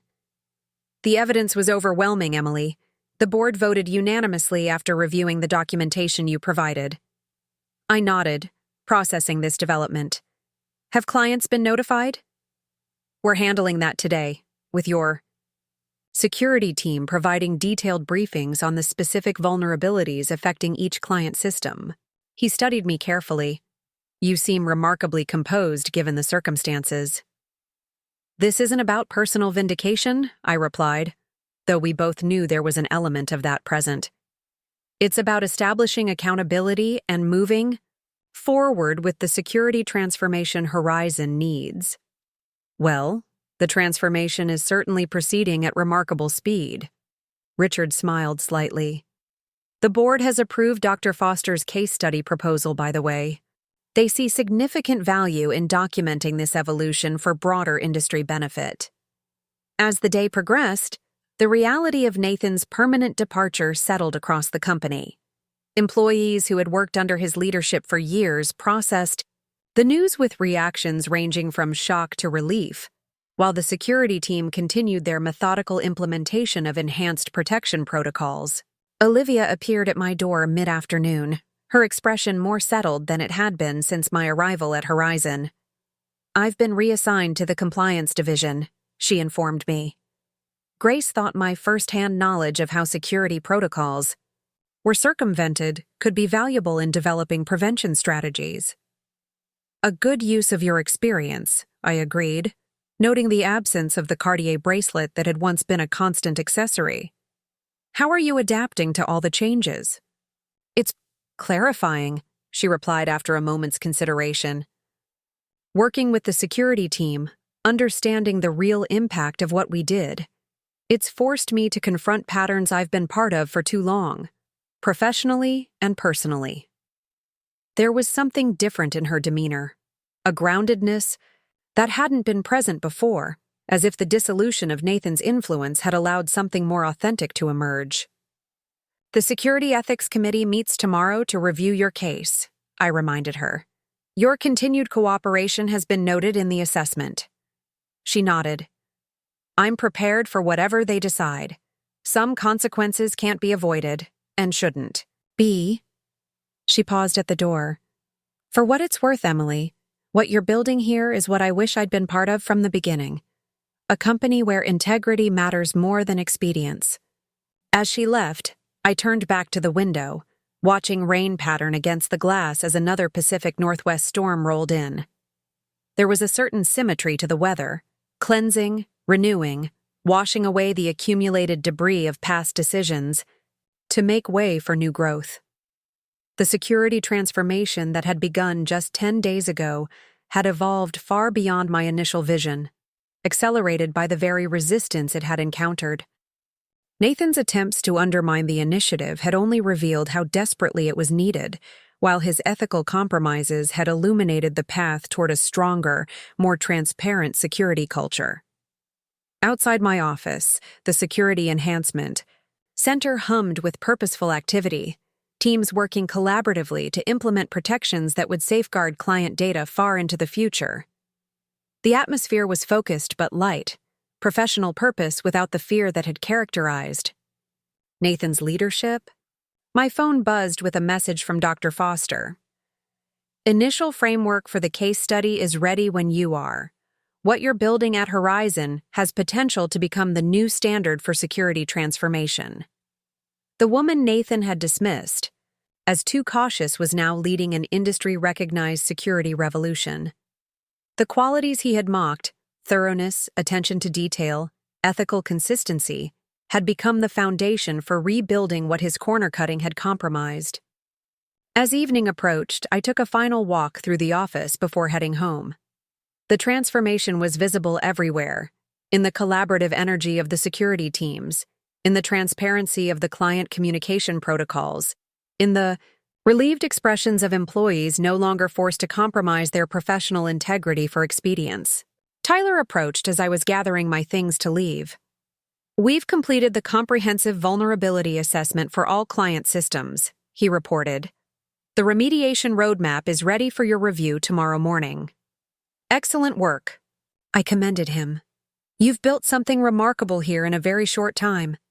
He smiled, confidence replacing the nervousness that had characterized our early interactions. We had the right leadership. That makes all the difference. As I left the building, stepping into the gentle Seattle rain, I reflected on how completely my life had transformed in just 6 months. The devastating night of discovery that had seemed like an ending had actually been a beginning, the first step toward building something stronger, more authentic, and ultimately more successful than what had been lost. Nathan had been right about one thing. The financial betrayal and public humiliation had changed me fundamentally, but not in the way he had predicted. Instead of breaking me, it had revealed strengths I hadn't fully recognized: resilience, clarity of purpose, and the capacity to transform painful experience into positive change. The security revolution now underway at Horizon wasn't just a professional triumph. It was proof that even the deepest betrayals could become the foundation for something remarkable. The cautious woman Nathan had dismissed had become precisely the leader Horizon needed to rebuild from the vulnerabilities his shortcuts had created. As I drove home through the rain-slicked streets, Seattle's skyline glimmering through the mist, I felt a sense of hard-won peace. The transformation was just beginning, but its direction was clear and its momentum unstoppable. What had started as one woman's response to personal betrayal had evolved into a company-wide revolution in security culture, one that would protect countless clients and potentially influence an entire industry's approach to vulnerability management. Sometimes, I reflected, the most profound strength emerges not despite our wounds, but directly because of them, and the wisdom they force us to develop. 3 months after my arrival at Horizon Digital Solutions, I stood at the podium during the Northwest Tech Innovation Conference surveying the packed auditorium. Technology leaders from across the region had gathered for my keynote presentation, Transforming Corporate Security Culture, the Horizon Case Study. The journey that had begun with personal betrayal had evolved into something far more significant than I could have imagined that devastating night in my kitchen. Security isn't just about technology, I began, my voice steady and confident. It's about people, culture, and the values that drive decision-making throughout an organization. When we compromise on security for convenience or expedience, we create vulnerabilities that extend far beyond our technical systems. The audience listened intently as I outlined Horizon's transformation, from a company where security had been treated as an obstacle to be circumvented to one where protection And integrity formed the foundation of every client relationship. I carefully avoided mentioning Nathan by name, focusing instead on the systemic issues his leadership had created and the methodical approach we'd taken to address them. The results speak for themselves, I concluded, displaying the final metrics. Slide. Client retention improved by 94%, system breach attempts reduced by 87%, and perhaps most tellingly, employee satisfaction scores reached their highest levels in company history.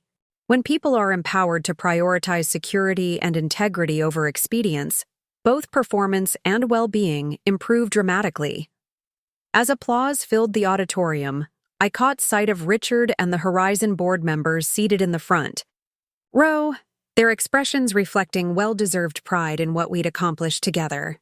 Behind them sat my security team, led by Tyler, whose transformation from hesitant analyst to confident security leader mirrored Horizon's broader evolution. The Q&A session that followed was engaging and substantive, with industry leaders seeking insights they could apply in their own organizations. The final question came from a woman in the back row, her expression thoughtful as she stood. "Your presentation focuses on professional outcomes," she noted, "but transformations like these often stem from personal insights as well. What motivated you to drive this particular change with such determination?" The question hung in the air, inviting a vulnerability I'd carefully avoided in my professional persona at Horizon. But standing there, addressing an audience of peers who were seeking authentic guidance, I recognized that the personal dimension of my journey held value for others. 3 years ago, I began, choosing my words carefully, I experienced a profound betrayal of trust in my personal life.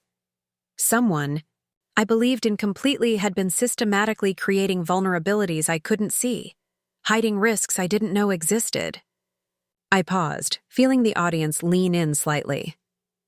When the deception was finally revealed, I had 2 choices: become permanently risk-averse, or transform that painful experience into deeper understanding of how trust is built, maintained, and sometimes exploited.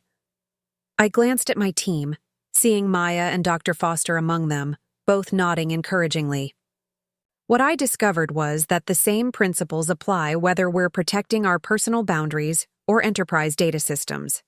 Transparency builds trust, integrity creates security, and the quickest path often creates the greatest vulnerability. The leader who prioritizes expedience over protection eventually compromises both. The woman who had asked the question nodded, seemingly satisfied with an answer that offered professional insight while respecting personal boundaries. As the session concluded, attendees approached with business cards and follow-up questions, many sharing their own experiences with security culture transformations. Dr. Foster joined me as the crowd thinned, her expression pleased. "You've come a long way from that first meeting in my office," she observed. "The case study is already changing how companies approach security culture. 3 major firms have implemented variations of your framework, and the early results are promising. It's validating to see the methodology work in different environments," I acknowledged, "though I suspect each company will face unique resistance points. Of course, transformation is never frictionless, especially when it challenges established power structures." She studied me thoughtfully. "Are you ready for the panel discussion tomorrow? Nathan's attorney will be participating." The industry panel on ethics in corporate security had become somewhat controversial when the organizers included legal representation for Nathan, whose case had become a cautionary tale in Seattle's tech community. His attorney had been publicly framing the situation as a witch hunt driven by personal vendettas, attempting to recast corporate espionage as routine industry practice. "I'm prepared," I assured her. "This isn't about Nathan or our personal history. It's about establishing clear ethical standards for the industry. His actions provide a valuable case study, regardless of how his legal team attempts to reframe them." The conference reception that evening brought together Seattle's technology elite, creating an interesting dynamic as I circulated among people who had known both Nathan and me during our marriage. Many approached with congratulations on Horizon's transformation and my keynote address, while others observed from a distance, perhaps still processing the dramatic shift in professional standing that had occurred between us. Maya appeared at my side, champagne flute in hand. "You're the talk of the conference," she noted, gesturing subtly toward a group of venture capitalists huddled in conversation across the room. "Word is they're considering making enhanced security culture a condition for future tech investments. Your presentation made quite an impression." "That would be a meaningful industry shift," I acknowledged. "Security as a funding prerequisite rather than an afterthought." "Speaking of meaningful shifts," Maya said more quietly, "Olivia just arrived. Looks like the compliance department was invited to represent Horizon's cultural transformation." I turned slightly, spotting Olivia near the entrance with several colleagues from Horizon's newly expanded compliance team. Her role had evolved significantly during the security transformation, her first-hand knowledge of how protocols had been circumvented proving valuable in developing more effective safeguards. The Security Ethics Committee had ultimately decided on a probationary period rather than termination, acknowledging her cooperation while establishing clear accountability for past actions. Over the past 3 months, she had become an unexpectedly effective advocate for transparent security practices. "I should say hello," I decided, making my way through the crowd toward the Horizon contingent. Olivia noticed my approach, her expression shifting from professional composure to something more complex. Respect mingled with lingering discomfort at our complicated history. "Congratulations on the keynote," she offered as I joined their group. "The team watched from the compliance department. Your explanation of how security culture affects every aspect of client relationships was particularly insightful. Thank you." The compliance perspective has been invaluable in developing that integrated approach. I turned to include her colleagues in the conversation. "Olivia's contributions to our vulnerability assessment process have significantly improved our prevention frameworks." The professional acknowledgement seemed to ease some of the tension between us. We weren't friends, the history was too complex for that. But we had found a productive working relationship built on shared commitment to Horizon's transformation. As the evening progressed, I connected with technology leaders from across the region, many eager to discuss how Horizon's security transformation might be adapted for their own organizations. What had begun as one company's response to specific vulnerabilities was evolving into a potential industry standard for security. Culture development. Richard joined me as I was speaking with the CEO of a prominent financial technology firm. "Your keynote has generated significant interest in our approach," he noted after the CEO departed. "We've received 6 partnership inquiries already, all specifically mentioning the security culture framework you outlined. That's encouraging. The methodology works best when adapted thoughtfully for different organizational contexts." Richard nodded, then lowered his voice slightly.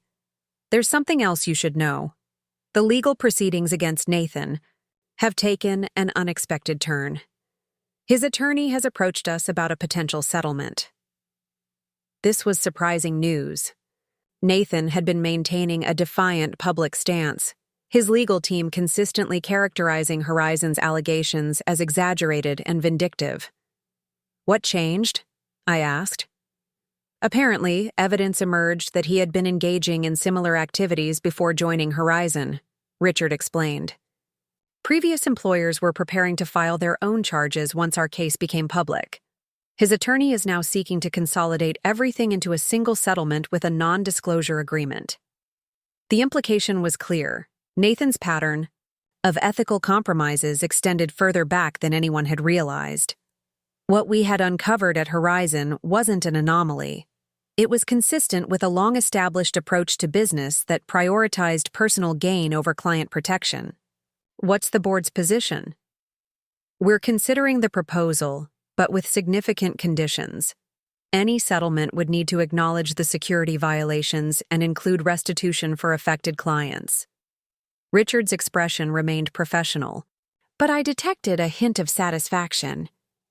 His legal team seems increasingly eager to keep the full scope of his activities from becoming public record. As the reception wound down, I found myself on the outdoor terrace, looking out over Elliott Bay where fairy lights traced pathways across the dark water. The cool evening air carried the scent of salt water and the distant sound of maritime horns, sensory elements of Seattle that had once represented the fresh start Nathan and I had supposedly sought together when we relocated. Dr. Foster joined me at the railing, her expression contemplative. "Quite a journey from victim to industry leader," she observed. "When you first came to my office, did you imagine this outcome?" I considered the question, watching a ferry's lights grow smaller as it moved toward distant islands. I knew I wanted to transform what happened into something constructive. But no, I couldn't have envisioned this specific path. The most meaningful transformations rarely follow predictable trajectories, she noted. It's the unexpected turns that often lead to the most significant growth. The following morning brought the panel discussion on ethics in corporate security, featuring representatives from various perspectives within the industry. I took my place on the stage alongside Dr. Foster, the chief security officer from a major healthcare system, and Jonathan Mercer, Nathan's attorney, whose carefully crafted public statements had been attempting to reframe corporate espionage as routine business practice. The moderator, a respected technology journalist, opened with a deliberately provocative question. Where is the line between competitive intelligence gathering and corporate espionage, and who gets to draw that line? Dr. Foster responded first, establishing the ethical framework that would guide the discussion. The line isn't actually ambiguous, she stated firmly. Unauthorized access to protected systems, extraction of proprietary data, and sale of that. Information to third parties clearly crosses established legal and ethical boundaries. The real question is why organizations sometimes tolerate or implicitly encourage such boundary violations. Jonathan Mercer shifted uncomfortably before offering his perspective. The technology industry operates in gray areas by necessity, he countered. What some characterize as unauthorized access, others might view as proactive problem-solving or competitive research. Context matters tremendously in these evaluations. When my turn came, I addressed the framing directly. Security isn't a gray area, though those who benefit from vulnerabilities often try to present it that way. When we create backdoor access points specifically designed to circumvent security monitoring, that's not proactive problem-solving. It's deliberate exploitation. When we extract client data without authorization and sell it to competitors, that's not competitive research, it's theft. The discussion grew increasingly pointed as Mercer attempted to maintain the narrative of industry ambiguity, while the rest of the panel systematically dismantled it with specific examples and clear ethical frameworks. The attempt to characterize security violations as standard practice does a disservice to the thousands of technology professionals who maintain ethical boundaries every day, I noted during a particularly tense exchange. Most people in this industry don't create unauthorized access points, don't extract client data for personal gain, and don't compromise security for convenience. Suggesting otherwise isn't just inaccurate, it's an insult to the integrity that actually does exist throughout the sector. By the panel's conclusion, Mercer's position had been effectively marginalized, the audience clearly responding to the ethical clarity offered by the security professionals on the panel. As we left the stage, he approached me directly for the first time. "Ms. Parker," he began stiffly, "my client has authorized me to inform you that he's willing to include a personal apology as part of the settlement negotiations." The offer was unexpected and revealing. Nathan had maintained a stance of indignant denial throughout the proceedings, refusing to acknowledge any wrongdoing either professionally or personally. "The apology should go to the clients whose data was compromised," I replied evenly. My focus is on ensuring they receive appropriate remediation and protection going forward. Mercer nodded, seeming unsurprised by my response. I'll convey your position, though I suspect this matter would be resolved more expeditiously if personal considerations were taken into account. This isn't personal, Mr. Mercer. That's precisely the point we've been making throughout the panel. Security ethics exist independently of individual relationships or histories. The violation of client trust would be equally serious, regardless of who discovered or addressed it.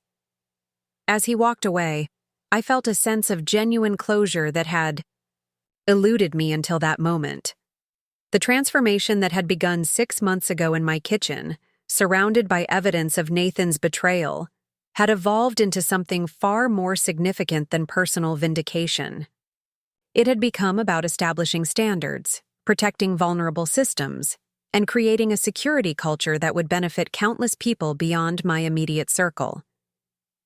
The conference concluded with a leadership roundtable where executives discussed practical approaches to security culture development. The interest in Horizon's transformation methodology had grown throughout the event, with numerous companies expressing interest in adapting our framework for their own environments. You've created something remarkable, Richard commented as we prepared to return to Horizon after the final session. Not just a more secure company, but a model that others can follow. The board is discussing expanding our consulting division to help other organizations implement similar transformations. That would be a meaningful extension of what we've built, I acknowledged. Security culture isn't proprietary. The more widely these practices spread, the better protected everyone becomes.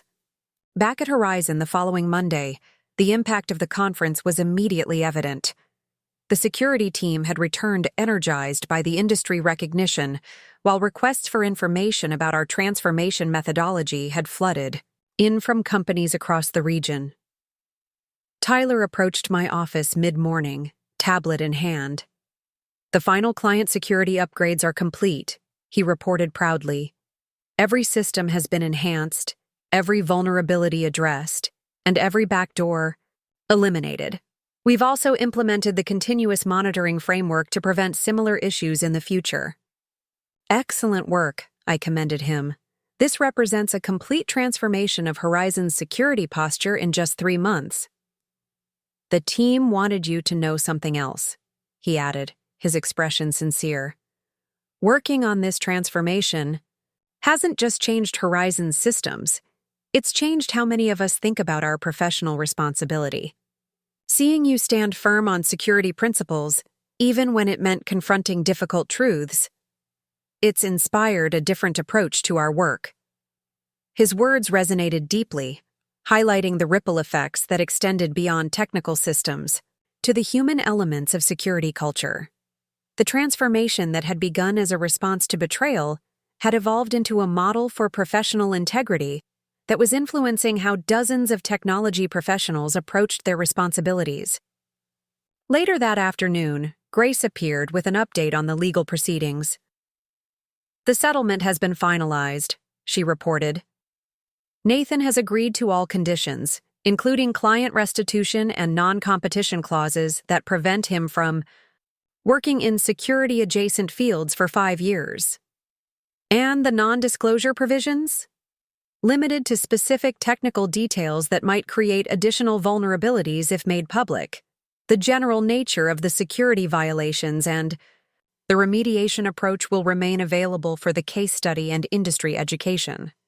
I nodded, satisfied with this resolution. The purpose had never been to destroy Nathan personally, but to address the vulnerabilities he had created and establish accountability for the ethical breaches that had compromised client security. As the day drew to a close, I took a moment to stand by my office windows, watching the sunset paint Seattle's skyline in shades of gold and rose. 6 months ago, I had stood in my kitchen, surrounded by evidence of personal betrayal, feeling as though my carefully constructed world had collapsed irreparably. Now I stood in my office at Horizon, surrounded by evidence of professional transformation, watching as the security culture we had built together rippled outward to influence an entire industry. Maya's text message captured it perfectly. From financial victim to security revolutionary in 6 months. Not a bad redemption arc, Em. The journey had been unexpected in every way, transforming profound hurt into meaningful purpose, personal betrayal into professional insight, and individual resilience into organizational strength. Nathan had been right about one thing the night he left our marriage. I had changed fundamentally, but not in the way he had predicted. Instead of breaking under the weight of his betrayal, I had discovered strengths I hadn't fully recognized. The courage to confront uncomfortable truths, the resilience to rebuild from devastation, and the vision to transform painful experience into positive change. The qualities he had dismissed as weaknesses, caution, thoroughness, ethical consistency, had become the foundation for a security revolution that was now extending far beyond Horizon's walls. As evening settled over the city, I gathered my things to leave, nodding to the security team still working diligently in the enhancement center. The transformation was well established now, the new protocols integrated into everyday operations, the culture of transparency and protection becoming simply how Horizon conducted business. Olivia passed me in the hallway, nodding respectfully as she headed toward a compliance team meeting. Her own journey of accountability and redemption had become an unexpected component of Horizon's transformation story, proof that ethical recalibration was possible when people took genuine responsibility for past actions. Outside, the gentle Seattle rain created shimmering patterns on the pavement as I walked to my car. The woman Nathan had dismissed as too cautious was now leading an industry-recognized security revolution. The betrayal he had thought would destroy me had instead revealed strengths that had transformed not just my life, but an entire corporate culture. As I drove home through the rain-washed streets, Seattle's lights reflecting in puddles and wet pavement, I felt a sense of completion that transcended personal vindication. The security transformation that had begun in response to betrayal had evolved into something far more significant, a model for how vulnerability could be transformed into protection, how painful experience could become valuable insight, and how the very qualities that might be dismissed as weaknesses in one context could become extraordinary strengths in another. The journey from that devastating night in my kitchen to the podium at the Northwest Tech Innovation Conference hadn't been easy or straightforward. It had required confronting painful truths, rebuilding from fundamental betrayal, and transforming personal hurt into professional purpose. But the result, a security culture built on transparency, integrity, and genuine protection, was worth every challenging step of that unexpected path. Sometimes I reflected as Seattle's skyline receded in my rearview mirror, our greatest strengths emerge not despite our deepest wounds, but precisely because of them, and the wisdom we gain in healing them. Up next, you've got 2 more standout stories right on your screen. If this one hit the mark, you won't want to pass these up. Just click and check them out.